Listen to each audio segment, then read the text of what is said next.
Wahyu pasal 14. Dan aku melihat, sesungguhnya anak domba berdiri di bukit Sion, dan bersama-sama dengan dia 144.000 orang, dan di dahi mereka tertulis namanya dan nama Bapanya. Dan aku mendengar suatu suara dari langit, bagaikan desau air bah, dan bagaikan deru guru yang dahsyat. Dan suara yang kudengar itu seperti bunyi pemain-pemain kecapi yang memetik kecapinya. Mereka menyanyikan suatu nyanyian baru di hadapan tahta dan di depan keempat makhluk dan tua-tua itu. Dan tidak seorang pun yang dapat mempelajari nyanyian itu, selain daripada 144.000 orang yang telah ditebus dari bumi itu. Mereka adalah orang-orang yang tidak mencemarkan dirinya dengan perempuan-perempuan, karena mereka murni sama seperti perawan. Mereka adalah orang-orang yang mengikuti anak domba itu kemana saja ia pergi. Mereka ditebus dari antara manusia sebagai korban-korban sulung bagi Allah dan bagi anak domba itu. Dan di dalam mulut mereka tidak terdapat dusta. Mereka tidak bercela. Dan aku melihat seorang malaikat lain terbang di tengah-tengah langit, dan padanya ada Injil yang kekal untuk diberitakannya kepada mereka yang diam di atas bumi, dan kepada semua bangsa dan suku, dan bahasa, dan kaum. Dan ia berseru dengan suara nyaring, "Takutlah akan Allah, dan muliakanlah Dia, karena telah tiba saat penghakimannya, dan sembahlah Dia yang telah menjadikan langit, dan bumi, dan laut, dan semua mata air." Dan seorang malaikat lain, malaikat kedua, menyusul dia dan berkata, Sudah rubuh Babel, kota besar itu, yang telah memabukkan segala bangsa dengan anggur hawa nafsu cabulnya."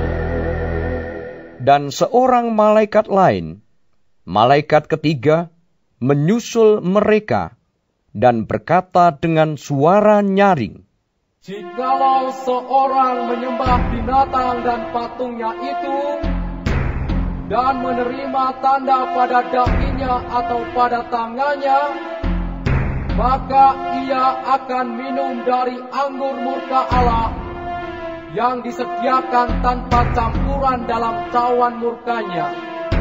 Dan ia akan disiksa dengan api dan belerang di depan mata malaikat-malaikat kudus, dan di depan mata anak domba.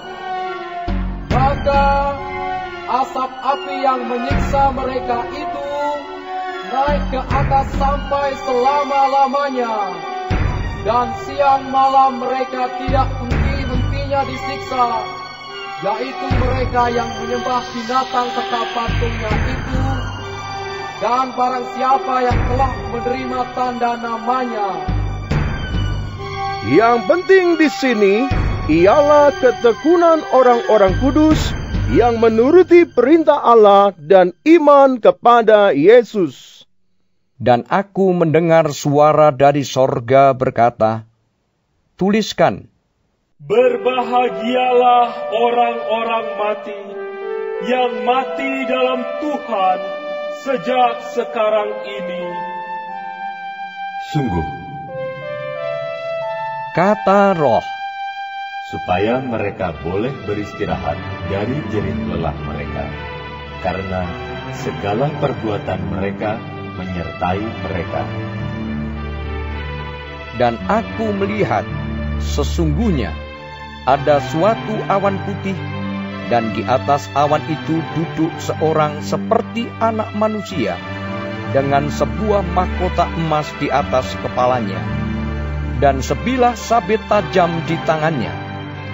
Maka keluarlah seorang malaikat lain dari bait suci, Dan ia berseru dengan suara nyaring kepada Dia yang duduk di atas awan itu, "Ayunkanlah sabitmu itu dan tuailah, karena sudah tiba saatnya untuk menuai. Sebab tuaian di bumi sudah masak." Dan ia yang duduk di atas awan itu mengayunkan sabitnya ke atas bumi, dan bumi pun dituailah. Dan seorang malaikat lain keluar dari bait suci yang di sorga. Juga padanya ada 11 sabit tajam. Dan seorang malaikat lain datang dari mezbah. Ia berkuasa atas api, dan ia berseru dengan suara nyaring kepada malaikat yang memegang sabit tajam itu. Katanya, "Ayunkanlah sabitmu yang tajam itu, dan potonglah buah-buah pohon anggur di bumi, karena buahnya sudah masak." Lalu malaikat itu mengayunkan sabitnya ke atas bumi, dan memotong buah pohon anggur di bumi, dan melemparkannya ke dalam kilangan besar, yaitu murka Allah.